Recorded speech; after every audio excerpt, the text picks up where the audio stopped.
বাংলাদেশের গণতন্ত্রের ইতিহাসে 2024 সালের জুলাই আগস্ট মাসে ছাত্র জনতার গণ অভ্যুত্থান একটি গুরুত্বপূর্ণ ঘটনা।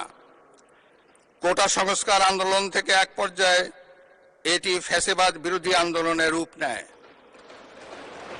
দেশের ছাত্র জনতা, কৃষক, শ্রমিক, শিক্ষক, সাংবাদিক, বুদ্ধিজীবী, প্রবাসী তথা সকল শ্রেণী পেশার মানুষ গণতন্ত্রের পক্ষে রাজনৈতিক দলসহ সকলের সম্মিলিত আন্দোলনের ফলে 2024 সালের 5ই আগস্ট তৎকালীন ফ্যাসিস্ট সরকারের পতন ঘটে।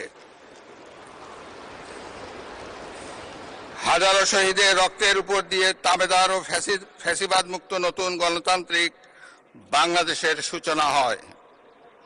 আমি 2024 সালের জুলাই আগস্ট ছাত্র জনতার গণ অভ্যুত্থানে শহীদ ও আহতদের এবং দীর্ঘ 1.5 দশকের ফ্যাসিবাদী শাসন আমলে গুম, খুন, বিচার বহির্ভূত হত্যাকাণ্ড এবং ফ্যাসিবাদ বিরোধী আন্দোলনে নির্যাতন ও নিপীড়নের শিকার সাধারণ মানুষ ও রাজনৈতিক দলের সদস্যবৃন্দকে কৃতজ্ঞতার সঙ্গে স্মরণ করছি।